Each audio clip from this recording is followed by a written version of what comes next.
The Edmonton Oilers have hit rock bottom after getting humiliated, shellacked, embarrassed, and all those similar adjectives last night to the Colorado Avalanche. There, the Oilers have some serious soul searching to do. I mean, for me, it's turned from anger to apathy. I mean, I can be mad as I want about last night's game, but with this Oiler team, what we've seen the past 3 seasons, past 4 seasons, even go into the Western Conference Final against the Colorado Avalanche in 2022, it's just what has this team done in the past couple years? But we will get into that today here on the channel. But first, if you haven't subscribed already, make sure you do so. We cover the good, the bad, and the ugly with the Oilers. As it was certainly ugly last night. Oilers Digest is the place to be. So make sure you hit that subscribe button as we are on the road to 5,000 subscribers. I can tell you what place, wasn't the hottest ticket in town last night, and that was Rogers Place. If you were an Oilers fan, as the Oilers lose 9-1.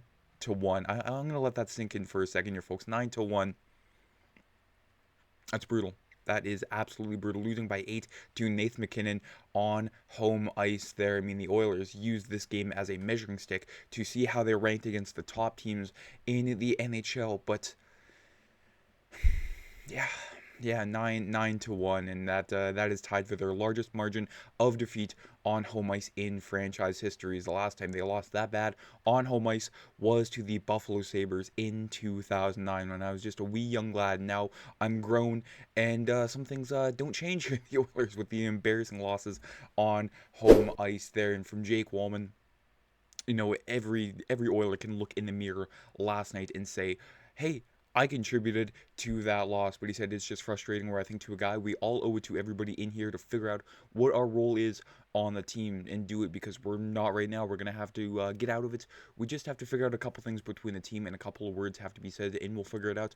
But it's not acceptable right now. Gee, thanks, Jake. Wow, problem solved, everybody. The Oilers are going to get this one figured out. They've been saying that for the past 3 weeks. They've been saying, we're going to get it figured out. We're going to try to figure out what the identity of this team is. And what the identity of this team is right now is they suck. But the Oilers putting up 24 shots on Mackenzie Blackwood last night. Meanwhile, the Colorado Avalanche, 9 goals, and not one of those came on the power play. Yay, small victories. Yeah, moral victories. No, that is still not good enough there. You can talk about how the Oiler penalty kill is working, but still 5-on-5, giving up 9 goals. I'm going to say that again, 9 goals to the Colorado Avalanche, but that is just, again, embarrassing. It looks like every Oiler was competing for the green jacket last night on the ice there. -3, -3, -3s across the board. A -4 from Brett Kulak, one of the Oilers' most composed defensemen on any other night, not last night, but just brutal what I saw from every single member of that team last night there, including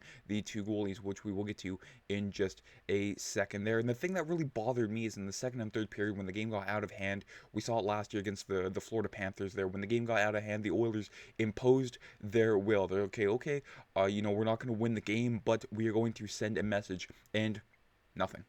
Absolutely nothing from this team here, other than Jake Wallen with a hooking and unsportsmanlike conduct, but nothing from this team sending a physical message there. Is that the old school hockey lover in me that says, okay, you know what, if the pucks aren't going in the back of the net, my fist is going in the back of your face there, but still just nothing from this Oiler team. And like I said last video, and like every other, Oiler media member, saying this team is very easy to play against. That's just something that we haven't seen in years past, because normally if the Oilers didn't, retaliate physically, they were going to retaliate on the score sheet.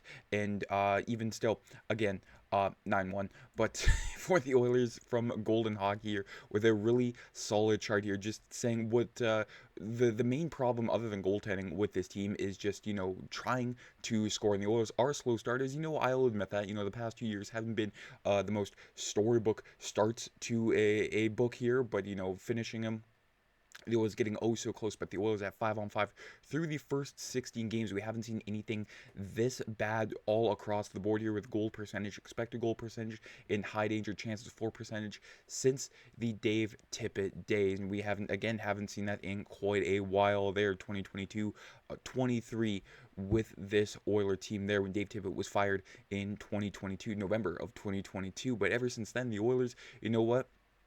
even so, the goals haven't been there. The expected goal percentage and the high danger chances for those were, blue, as opposed to the red, which you don't want to see there. Before this team, again, nothing is going right for this team. It seems like Kris Knoblauch has completely neutered the way this team has played offensively and even defensively, in goaltending wise. So I don't know what this Oiler team is going to do to, correct things, get it back on course there. The leadership has been regurgitating the same, memo saying, okay, we got to bear down here. We got to be a little bit more urgent. We got to do so on and so on and so on and so on. It is lip service at this point from the leadership.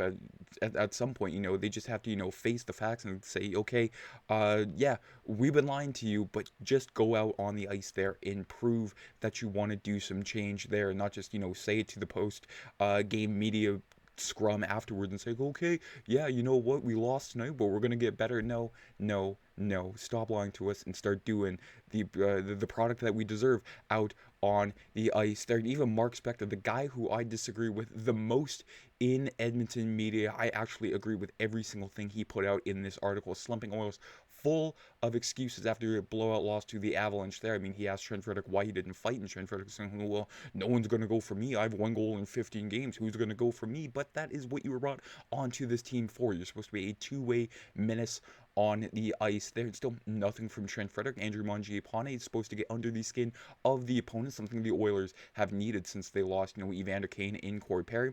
Nothing from Mangiapane last night, and even so, just the coaching staff just not adapting to the rest of the NHL, and the Oilers have fallen behind severely there. A couple points here from Spector. The amount of opposition goals being scored by unattended players right in front of the goalie is absurd, but two things can be true. What we saw Saturday tells us that Stan Bowman had better put a full court press on the goaltending market, because his players have seen enough of Stuart Skinner as the guy there. And even so, Stuart Skinner, sure, the Oilers started out well to start the first period, start the game there, but the two weak goals let in by Stuart Skinner, I didn't even show the scoring summary because it was just bad enough.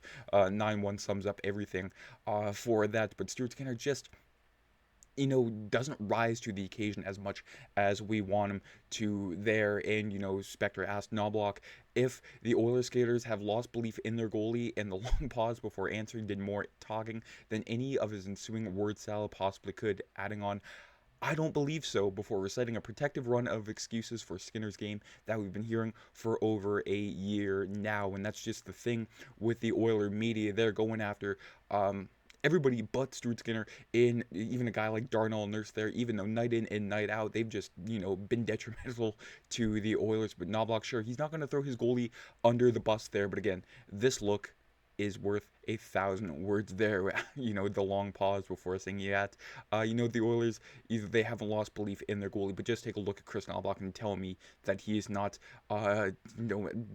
not completely telling the truth there with the Oilers. But the Oilers, in trying to, search for their identity, we probably shouldn't be searching 16 games in, but I'd like to think over the course of the year that changes. And unfortunately, we haven't had a great start. Yeah, you don't say. You can keep saying over and over that we have a lot of season left, but we kind of need to get going. We're starting to get into that time. We're 16 games in, and it's one thing going through a little slump, but we've only played a handful of good games out of those. I think we're getting into that area where we need to really look at ourselves in the mirror and find out what we need to do to play better there. After the first goal, there's a lot of deflation, especially after the second one off the face-off.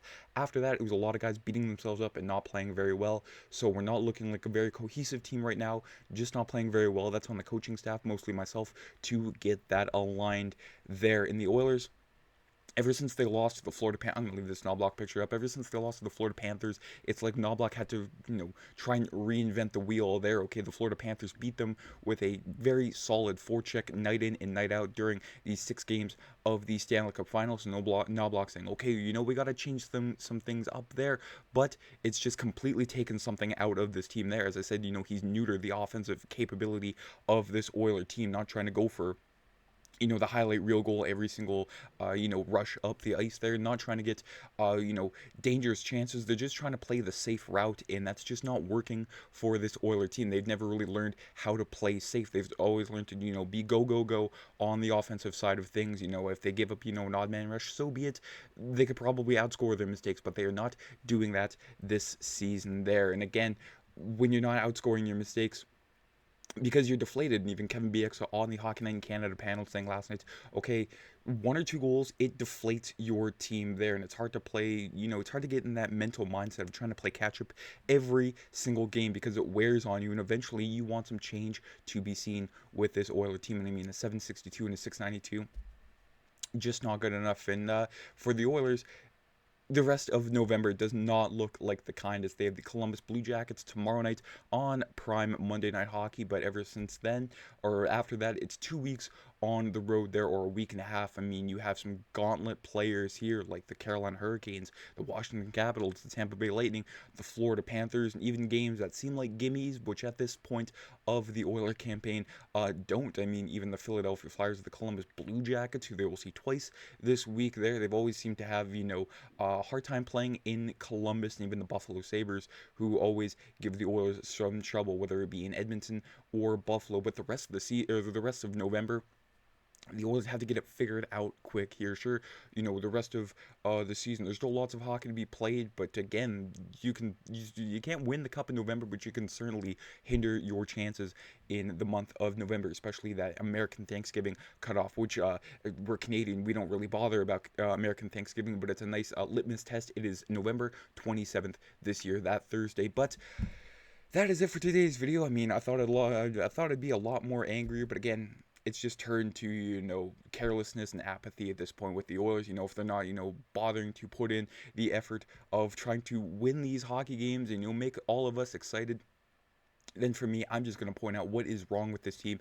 And again, not really a whole lot of positives last night. And again, there's no point of pointing out the positives. I mean, you don't want to coddle these guys. You don't want to, sugarcoat things to make it better, because that's not what life is all about. Sometimes it gets tough there, and for the Oilers, if they don't awaken soon, it's going to get a lot tougher there. But let me know down in the comments your whole thoughts on last night's game there, and where are you at emotionally at this point of the season. Again, let me know down in the comments, and if you haven't already, while you're down there, make sure you hit that subscribe button. But folks, have a great rest of your Sunday. Let's just burn that game tape and move forward there to the Blue Jackets tomorrow night, and we will have that one previewed for you tomorrow. But again, enjoy the rest of your day. Take care. I'm Matt.